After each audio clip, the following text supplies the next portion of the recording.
사람들은 저마다 자기의 세계관을 가지고 삽니다. 오늘날 현대화된 세계의 사람들은 주요한 세계관들이 있어요. 우선은 종교다원주의, 그리고 상대주의, 그리고 자연주의라 하는 세계관이 있는데, 여러분, 자연주의는 과학주의라고 생각하시면 쉽습니다. 종교다원주의는 상대주의와 거의 같은 말이에요. 절대적인 진리를 생각하면 종교다원주의가 있을 수가 없죠. 그러니까 종교다원주의의 근원에는 상대주의가 있어요.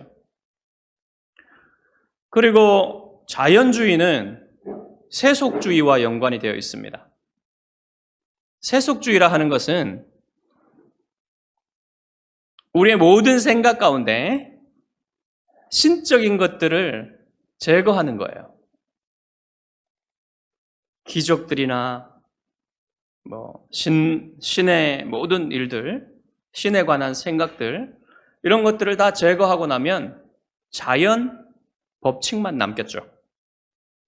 그래서 사람들이 이 자연 법칙을 더 잘 연구하고 자연 법칙을 발견하고 거기에 있는 과학적 원리들을 알게 되면 지금 우리가 겪고 있는 많은 문제들을 해결할 수 있을 것이다. 이런 생각이 자연주의 또는 과학주의입니다. 여기에다가 인본주의를 더하면 이제 현대인들의 세계관이 완성될 겁니다. 이제 과거의 인본주의는 인간의 보편적인 본성을 연구하는 그런 경향들을 가지고 있었어요. 그런데 요즘의 인본주의는 뭐냐면요, 자아를 연구해요. 자아를 추구해요. 개별적인 자아, 각 사람의 자아, 나 자신의 자아 안으로 자꾸 파고듭니다. 근데 여러분 어떻습니까? 요즘 사람들이 자기 자아를 발견하는 것 같아요? 아니요. 오히려 자기 자아를 천착할수록 더 자아를 상실하게 됩니다. 자기가 누군지를 몰라요. 그런데 이 고대의 애국 사람들도 오늘날 현대화된 세계의 사람들이 가지고 있는 세계관과 같은, 공유하는 세계관이 있었어요. 그건 종교다원주의 또는 상대주의라 할 수 있어요. 그 당시 사람들도 이제 세상을 볼 때 여러 신들이 있는데 그 신들의 존재와 그 신들의 활동이 바로 지금 우리 눈에 보이는 이 현상이라고 생각한 거죠.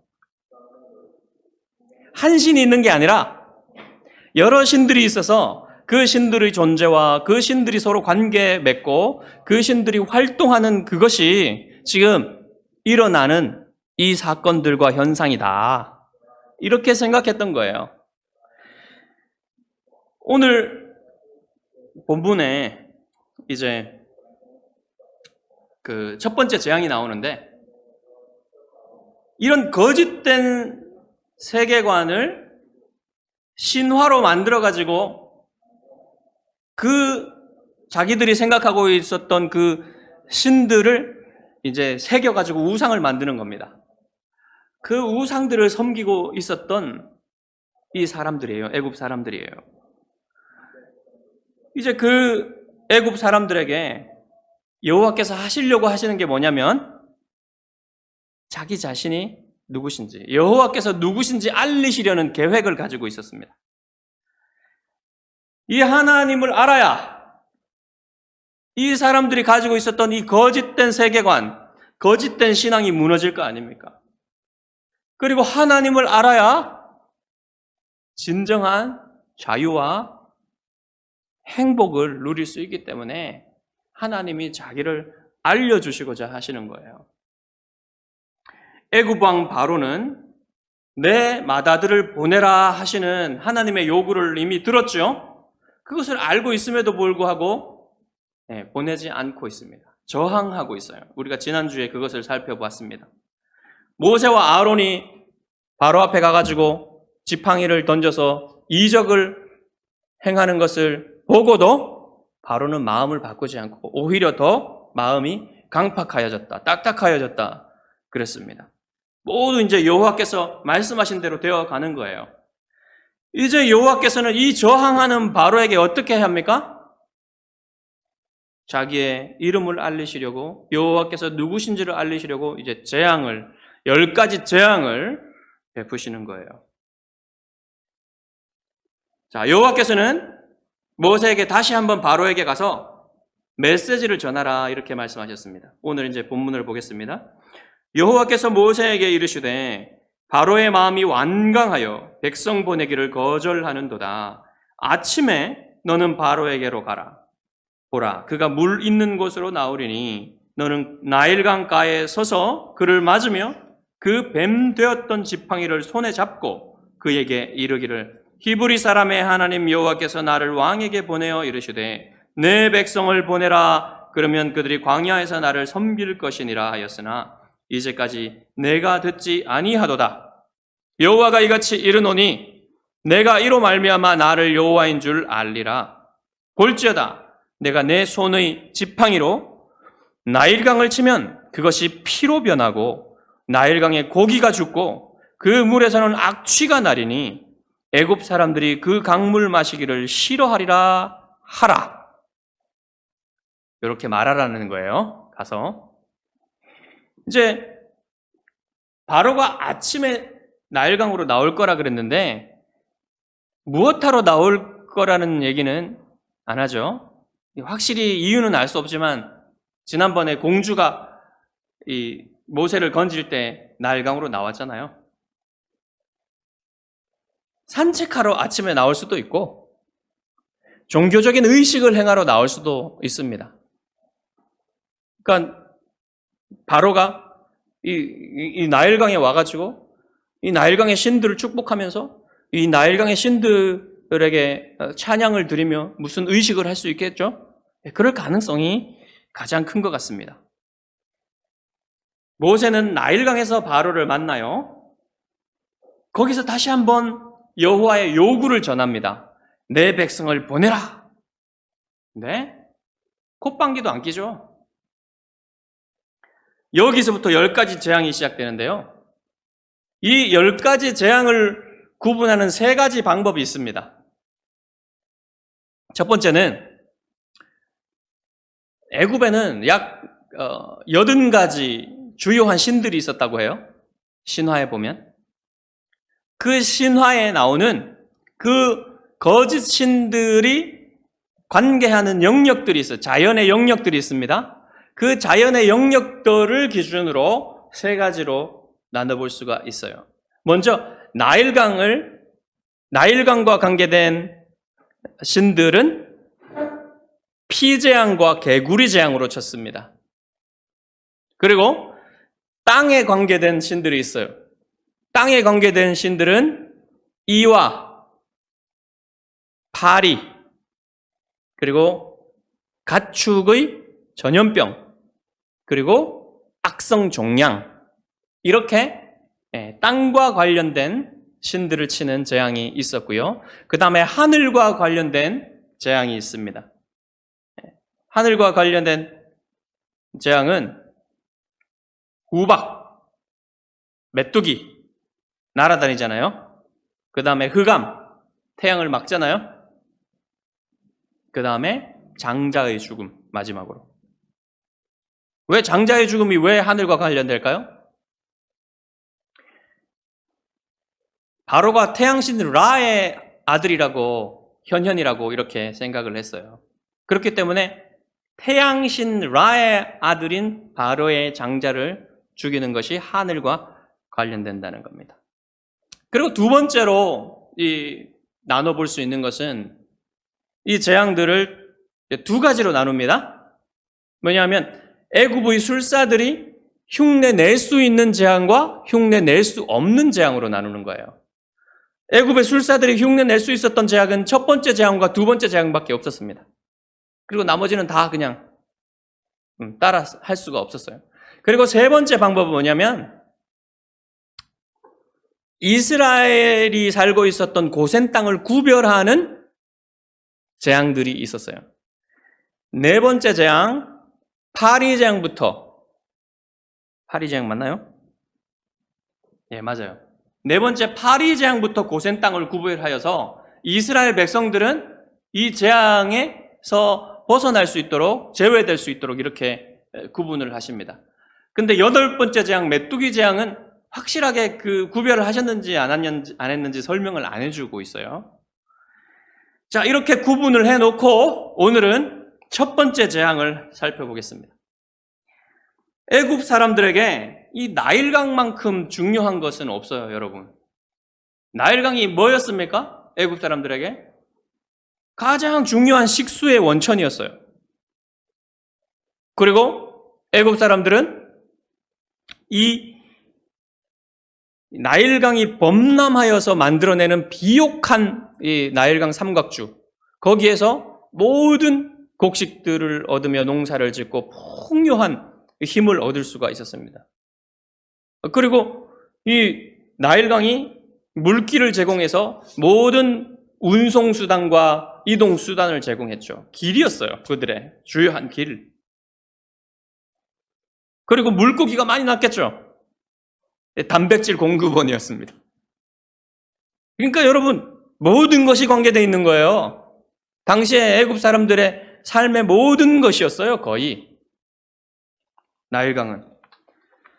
그래서 애굽 사람들은 이 나일강을 신성시했습니다. 나일강과 관련된 주요한 세 가지 신이 있었어요. 첫 번째는 오시리스라는 신인데, 여러분 오시리스와 이시스 이거 들어보셨습니까? 애굽의 주요한 신입니다. 이 신은 죽음과 부활의 신이에요. 그래서 애굽 사람들은 이 나일강이 오시리스가 흘리는 피의 흐름이라고 생각했습니다. 계속 죽고 계속 부활하기 때문에 피를 계속 흘리면 그 오시리스의 피가 나일강의 흐름이라고 생각했던 겁니다. 그리고 두 번째는 애굽 사람들이 가장 심오한 신으로 여기고 있었던 혼돈과 강의 신 누가 있었고요. 그 다음에 이 나일강과 관련해서 가장 중요한 신은 범람의 신이에요. 하피라는 신. 범람의 신이 왜 가장 중요하겠습니까? 이 애굽 나일강이 범람을 하면 풍요로운 곡식들이 만들어지죠. 예, 그 땅에서. 그래서 풍요로우면 다산을 하게 되죠. 그러니까 이 하피는 풍요와 다산의 신이었어요. 자신들에게 풍요와 다산의 복을 주는 신이 하피라고 생각하는 것입니다. 그래서 이 하피를 섬기고 있는 거죠. 나일강과 관련해서 가장 중요한 신이었어요. 그러니까 바로의 마음이 완악한 것은 이러한 신들이 자기를 복주고 있다고 생각하고 또 자기 자신도 신이라고 여겨지니까 자기 자신의 힘과 지혜를 믿으면서 여호와가 누구냐 이러면서 마음을 완악하게 했던 것이죠.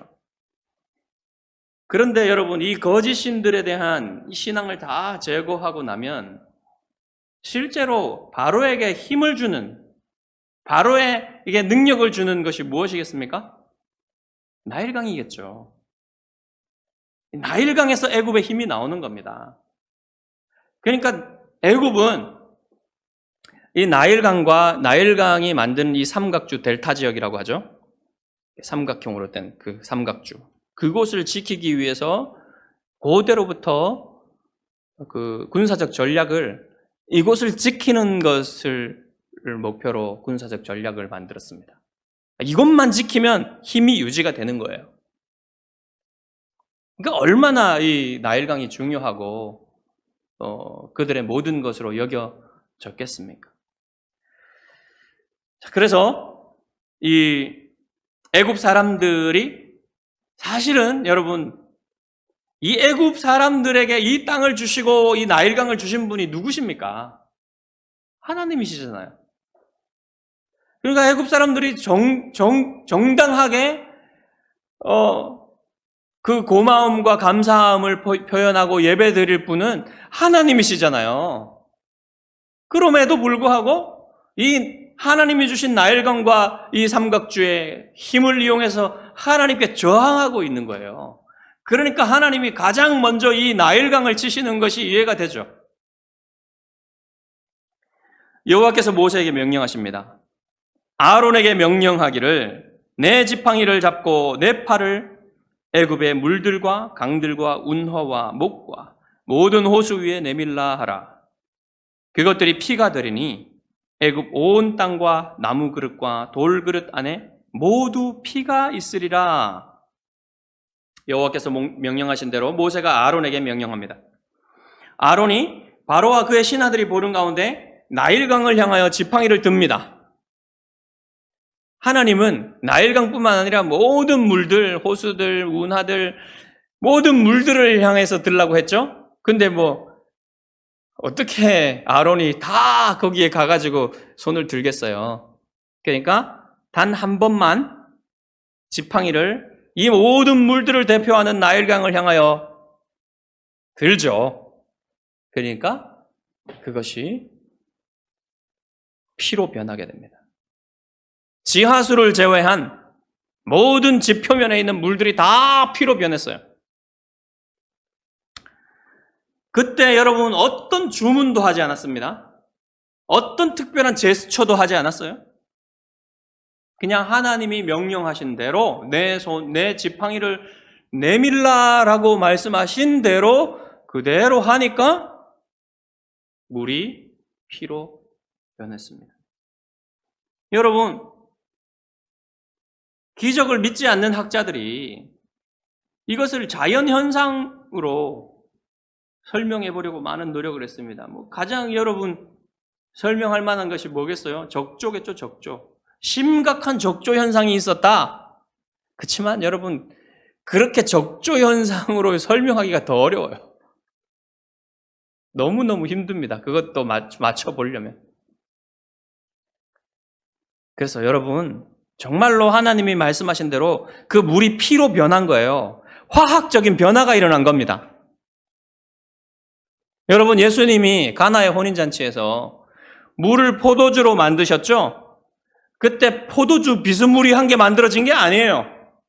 진짜로 물이 포도주로 변한 겁니다. 화학적 변화가 일어난 거예요. 그처럼 애굽의 모든 지표면의 물들이 피로 변한 겁니다. 물고기들은 피 속에서 살 수 없겠죠.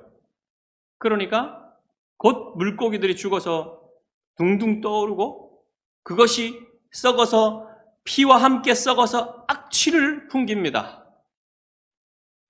그리고 여러분, 이것이 전염병을 만들어내겠죠. 조금만 더 많이 가면 이 피로 만들어진 이것보다 더 심각한 망할 그런 일들이 이 애굽 전역에 벌어지게 돼 있는 거예요. 여러분, 그래서 이제 나일강을 아무도 마실 수가 없는 거잖아요. 강물을. 여러분, 이런 일들이 만약에 대한민국에 벌어진다면 어떻게 될까요? 저 서울의 한강이 붉게 물들었다고 생각해 보십시오. 난리가 날 겁니다. 고기들이 떠오르고 심한 악취가 풍기고 여러분, 팔당 때문에 식수원이 그렇게 되면 어떻게 되겠습니까? 아무리 큰 정수기를 돌려도 식수가 쉽지 않겠죠. 샤워는 일주일에 한 번만 얼굴만 이렇게 씻어야 될 수도 있습니다. 얼마나 난리가 나겠어요. 심각하겠어요. 그러니까 이런 현상이 한 달만 지속된다고 생각해 보십시오. 경제적인 피해를 생각하면 또 정신적인 피해를 생각하면 이 돈으로 환산하기 힘들 겁니다. 근데 여러분, 애굽 사람들이 받았을 충격, 그거는 상상하기 힘든 거예요. 그러니까 식수가 끊기죠. 운송수단이 끊기죠. 그 다음에 농업이 망하죠. 물고기를 못 잡죠. 뭐 하나같이 다 망해요. 네. 경제 전체가 마비되고 망할 수밖에 없는 거예요. 그런데 여러분, 경제적인 충격보다 더 큰 충격은 뭐냐면 정신적이고 영적인 충격입니다. 자기들이 믿고 있었던 세계, 이 나일강이 우리에게 주고 있었던 그 풍요로운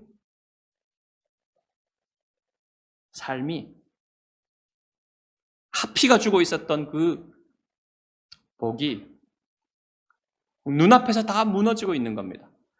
여러분, 자기들이 생각하고 있었던 세계가 이룰 것이라고 생각하고 있었던 세계가 무너지면 얼마나 여러분 충격적입니까? 견딜 수가 없어요.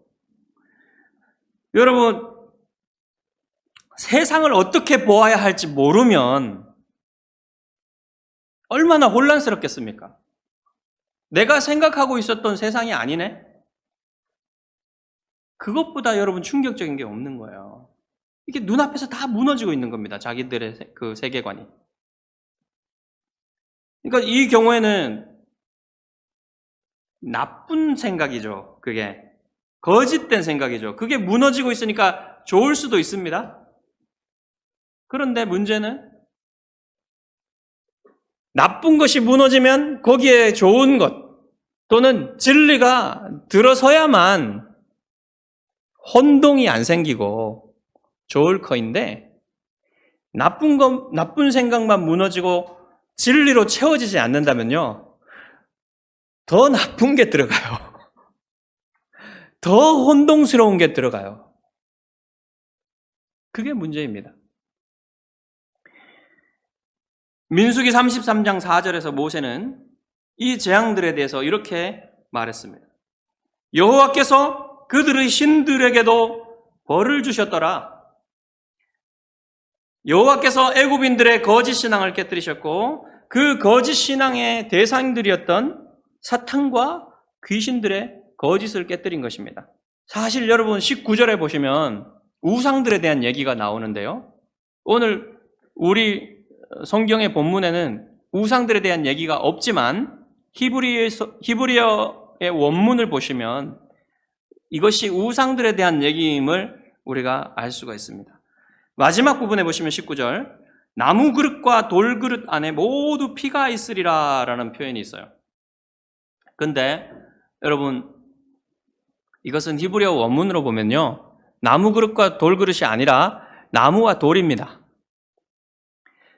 구약 성경에서 나무와 돌이라는 표현은요, 보통 이 목상과 석상을 말합니다. 우상, 새긴 우상, 목상과 석상, 그거예요. 그런데 여러분, 목상과 석상이라면 어떻게 거기에 피가 있을 수 있을까요? 그래서 이제 이 번역할 때 그릇으로 하면 거기에 피가 있기가 쉽잖아요. 그러니까 그렇게 번역을 한 것 같습니다. 근데 당시 전승에 의하면 이 제사장들이 이른 아침마다 물을 가지고 이 목상과 석상을 씻었다고 해요. 이 전승이 맞다면 이 물에 젖어 있는 목상들과 석상들이 피로 물들었겠죠. 그런 일들을 우리가 상상해 볼 수가 있겠습니다. 자, 오늘을 사는 우리들에게 이 나일강과 같은 우상은 무엇일까요? 자본주의의 강에서 흐르는 주식과 부동산 투자. 사람들이요, 여러분, 이 자본주의의 강물을, 이 자본주의가 주는 이 풍요를 누리면서 그 중요한 그 투자인 주식 투자와 부동산 투자 이런 것을 하면서 오직 그것을 바라보며 그것에 풍요를 의지하는, 자기의 풍요를 의지하는 그런, 비슷하지 않습니까, 여러분? 나일강에 의지하고 있었던, 나일강의 풍요에만 바라보고 있었던 그 사람들과 비슷하지 않습니까? 그런데 여러분, 자본주의나 시장 그 자체가 나쁘다고 할 수는 없어요. 오히려 여러분, 풍요는 악이라기보다는 선에 더 가깝습니다. 주식 투자나 부동산 투자가 건전한 재테크의 수단으로 사용될 수도 있는 거예요. 그리고 이러한 것을, 이 투자를 전문적인 직업으로 하는 사람들도 있죠. 하지만 문제는요, 주식 투자나 부동산 투자에 자기의 인생을 걸고 그것이 자기에게 풍요를 가져다 줄 것이라는 그런 생각들로 꽉 들어찬 마음으로 사는 사람들은 여러분, 그것이 애굽 사람에게 나일강과 같은 것이 됩니다. 여러분, 우리에게 풍요를 주시는 분은 하나님이시지 자본주의가 아니에요. 자본주의는 그 풍요를 가능하게 하는 수단일 뿐입니다. 수단을 근원으로 생각하면 안 되는 겁니다. 우리에게 풍요를 주시는 분은 하나님이세요. 그러니까 우리는 하나님께 의지해야 마땅하죠. 그런데 그 자본주의의 시장을, 주식이나 부동산 투자를 자기에게 풍요를 주는 신으로 받들어 섬기는 것과 같은 현상들이 지금 벌어지고 있는 것입니다. 그러니까 사람들이 많이 그것을 신격화하고 섬기고 있는 그런 현상들이 오늘날 수많은 현대인들 안에서 벌어지고 있는 거예요. 여러분 삶에서 하나님이 이 풍요를 모두 거두어 가셔도 여러분이 계속해서 하나님을 예배하고 하나님께 감사할 수 있는지 한번 생각해 보십시오. 자문해 보십시오. 하나님이 여러분에게 주신 건강과 풍요를 모두 거두어 가셔도 여전히 하나님을 사랑할 것입니까? 여전히 하나님을 의지하고 하나님께 예배할 것입니까? 하나님께 감사할 수 있습니까? 그것을 자문해 보십시오. 여러분, 지금 여러분이 가진 돈이 많든지 적든지 그것을 자기의 행복만을 위해서 사용하는지 하나님의 영광을 위해서 사용하는지 한번 자문해 보십시오. 특히 여러분은 그렇지 않으시지만 특히 이 코로나 사태 속에서 이제 교회도 나가지 않고 온라인 예배를 드리다가 이제 나갈 수 있는데도 나가지 않고 헌금이 굳었네 하면서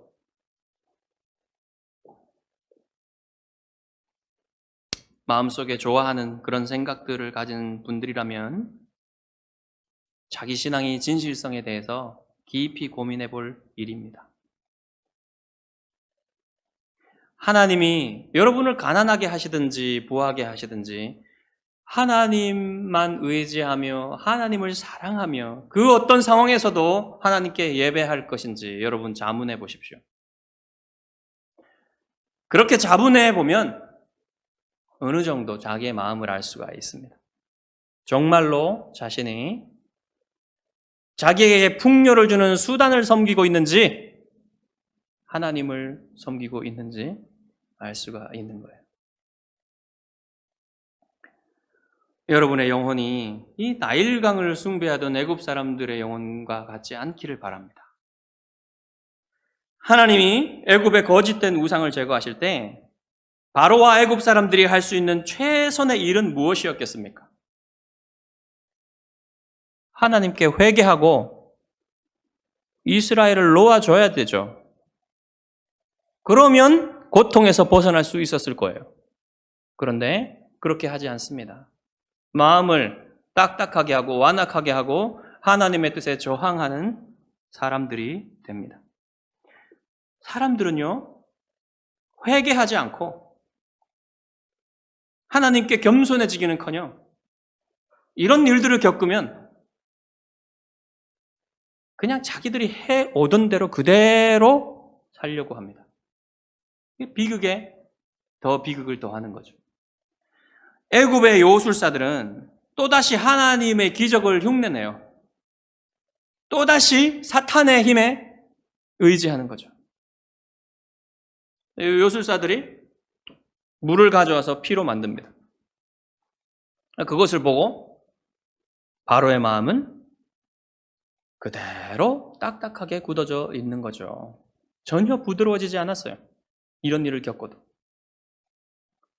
그런데 이 요술사들이 행한 요술은요, 상황을 더 나아지게 만드는 게 아니잖아요. 더 악화시킬 뿐입니다. 만약에 이들이 피를 가지고 와서, 그 변화된 피를 가지고 와서 물로 만들 수 있었다면 상황을 좀 더 개선할 수 있었겠죠.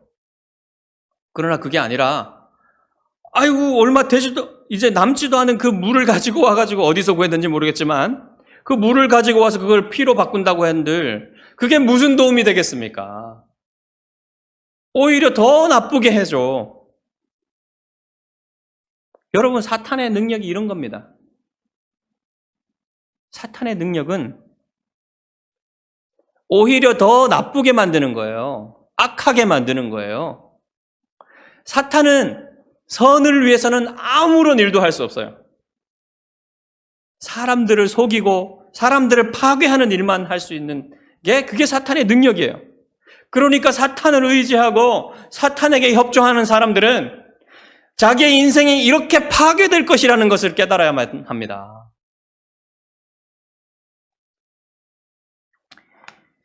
사탄에게 협조하는 것보다는 낫지만 자기의 힘대로 자기가 힘써서 인생을 살아보려고 하는 그런 사람들도 고통스럽기는 마찬가지예요.